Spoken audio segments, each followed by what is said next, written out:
luckily. Yeah, so kind of a weird story. Now, what we talked about at the beginning of the show, that women pick their men based on their dogs. Well, kind of. Everything that they learn possibly about their boyfriend, they could have learned from their dog. And speaking of models, Clare Staples is here. Hi, Clare. Hello. You have written this book, and I get the title right? Yes, you definitely did get the title right. Everything I'm glad I've written a book and sort of am going against that stereotypical model falling out of a car. No, it wasn't. Stupid thing. No. So she is blonde. No, but that doesn't mean anything either. Hey. Oh my gosh. Okay, I'm running. All right, so Clare, how do you come up with this idea? I understand you're friends with Candace Bushnell, who created Sex and the City. Yeah. And you're on an airplane and you just start chatting, and all of a sudden you have a dog or a book about dogs and men. I did. Do you know, it was weird. I had just gotten my dog, the Great Dane, Mr. Big, who is on the front cover of the book, and I used to take him to the park for a walk, and I'd follow him around the park, really nervous that he was going to run away, and was very insecure around him.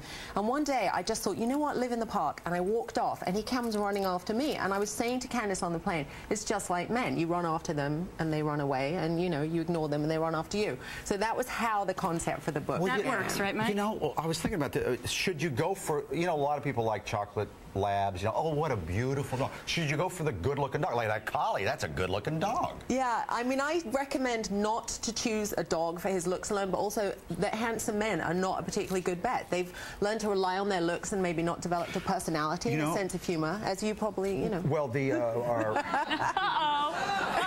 Was that a dig at Mike? We were talking earlier about what dogs might resemble. Actually. Well, thanks a lot for being here, Clare. Yeah. So anyway... I was calling you handsome.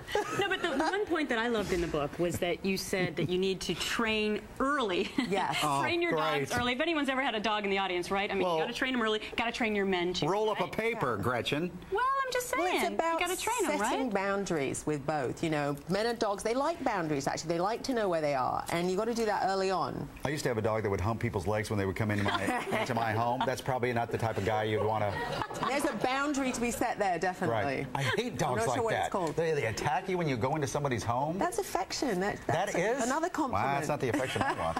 Goodness gracious. Clare, good luck with the book. I think it actually kind of makes sense. Thank you. Freakishly. Thank you. I knew you always reminded me of German Shepherd, Mike.